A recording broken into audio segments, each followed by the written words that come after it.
Vamos a seguir conversando y en esta ocasión con Eric Molino. Él es asesor de administración de proyectos de la Secretaría de Metas Presidenciales.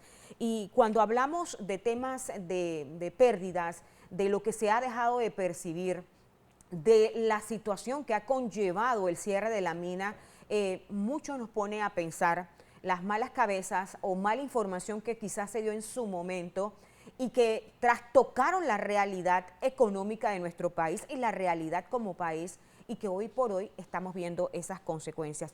Eric, bienvenido a Next Noticias y cuéntenos, se habla mucho de los 1.700 millones que se ha dejado de percibir por parte de Panamá por este cierre de la mina.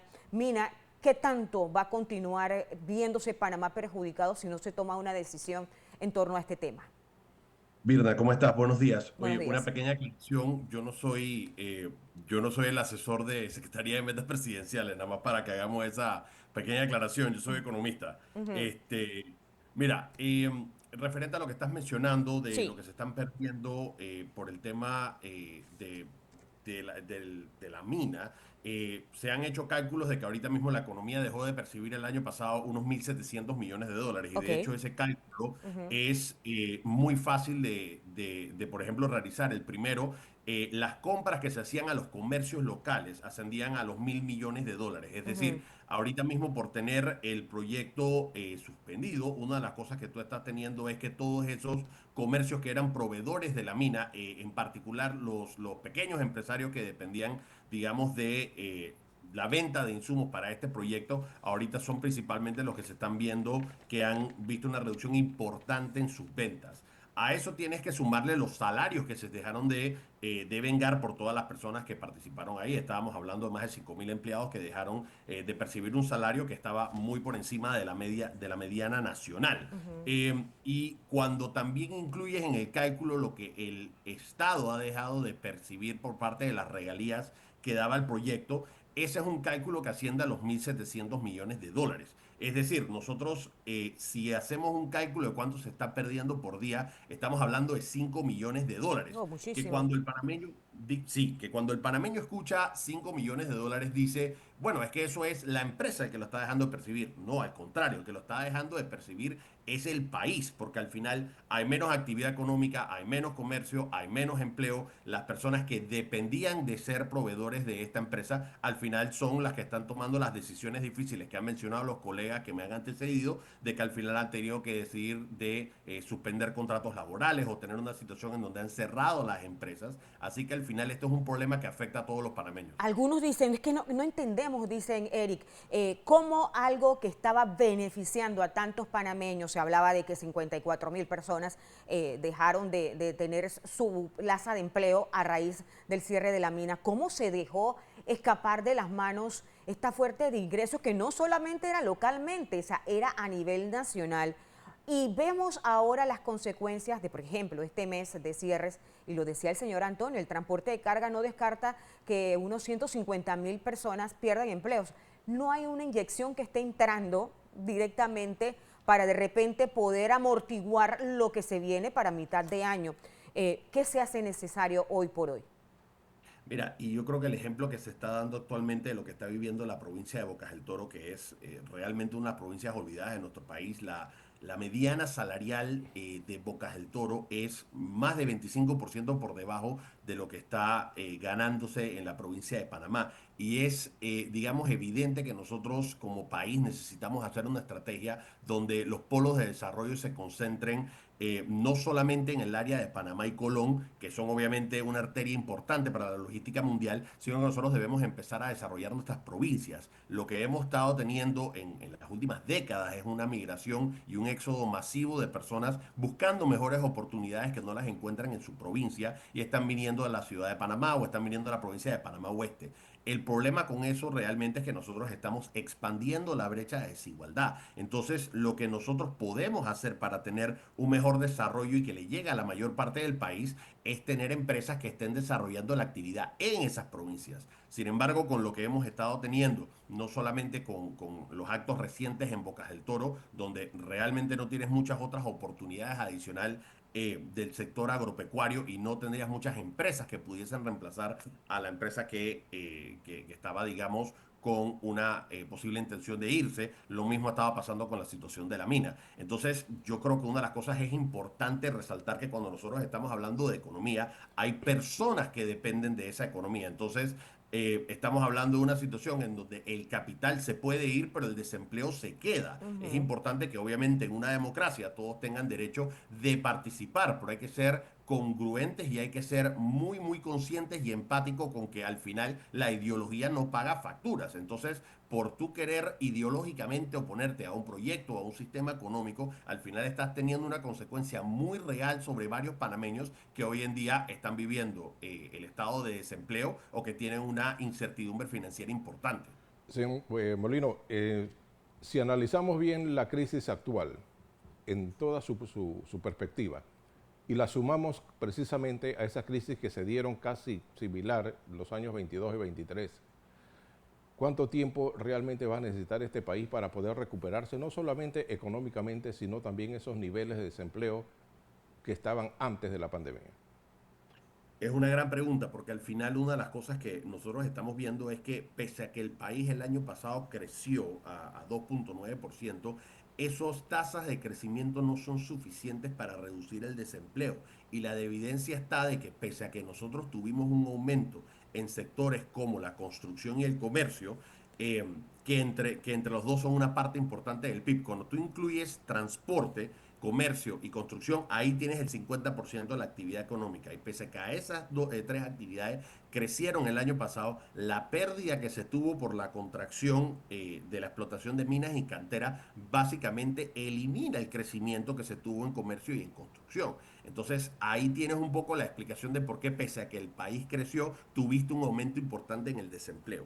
Entonces, si nosotros queremos tener una situación en donde nosotros podamos realmente vivir en donde hay un aumento de salarios, en donde hay una disminución del desempleo, la fórmula ya está demostrada. Por un lado necesitamos instituciones fuertes y robustas que se enfoquen en transparencia y rendición de cuentas, y por el otro lado necesitamos un libre mercado de libre competencia y libre concurrencia, donde las empresas, tanto locales como extranjeras, vivan en un ambiente de certidumbre sobre su inversión, no una situación donde haya inestabilidad política o una situación en donde las personas que están mirando a Panamá para ver su riesgo y comprar bonos de la República sientan que es un país corrupto o que es un país inestable y que ciertamente va a hacer que sea mucho más atractivo hacer inversión en Costa Rica, en República Dominicana y Guatemala y que los empleos vayan allá y no a Panamá. Sí, ¿Cómo, sí, perdón, Birna, cómo transformar esa imagen que tiene en estos momentos Panamá si se habla de que por un lado autoridades han estado buscando a través de esos viajes a nivel internacional esos inversionistas extranjeros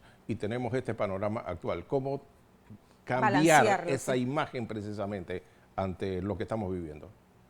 Claro, y digamos, en toda democracia es importante que uno pueda expresarse y manifestar, digamos, su derecho a poder manifestarse. Sin embargo, la acotación ahí es que tiene que ser de manera pacífica. Cuando uno está cerrando calles, al final uno está truncando no solamente el derecho constitucional al libre tránsito, sino que también están impidiendo el derecho al trabajo, están impidiendo el acceso a salud pública y están impidiendo el acceso a la educación, que a este último punto es el que me quiero enfocar con lo que se vende de Panamá, porque Panamá tiene muchísimo que ofrecer a nivel internacional. Tiene la estabilidad del dólar, tiene el canal de Panamá, tiene una ruta logística de carácter internacional, pero el problema es que cuando tú vas a venderle a otros países, Panamá, una de las principales cosas que te dicen es que hay problemas con la capacitación de la mano de obra y que es difícil conseguir mano de obra capacitada. Y ahí es donde tú estás viendo las consecuencias directas de nosotros estar teniendo estas protestas que al final acaban con las clases. Ujú. Es muy difícil para Panamá hacer el argumento de atraer la inversión y decirle a ese inversionista que todo va a estar bien y que va a haber estabilidad jurídica, cuando en la práctica ellos están viendo en la televisión que hay Un mes incertidumbre por de inestabilidad pérdida de política, clases, definitivamente. un Y mes de mira, pérdida y de clases, exacto. me quedo con el término que utilizaste, que la ideología no paga facturas. Y de verdad que es lo que vivimos hacia el 2023 con el tema de las protestas por el cierre de la mina. Hoy por hoy, ¿qué inyección podría entrar segura al país? ¿O qué podría garantizar darle una estabilidad a mediano plazo o a corto plazo? ¿La solución sería la apertura de la mina? ¿O qué otra solución sería? Porque, por ejemplo, Y reitero, el tema del transporte de carga, o sea, 500.000 por día están perdiendo. Y si no vamos a otros sectores, a otros rubros, las pérdidas son parecidas o quizás más elevadas. Entonces, ¿cómo balancear a un país que tiene pérdidas, más gastos y desempleo que ganancias? Claro, y eso ni siquiera estamos considerando también el impacto fiscal que eso va a tener, porque También, eso sí. va a impactar la recaudación, eso va a impactar evidentemente la cantidad de deuda que hay que solicitar. Nosotros tuvimos del año pasado, de marzo a marzo del año pasado hacia el de este año, nosotros tuvimos un aumento de 20% en el pago de intereses.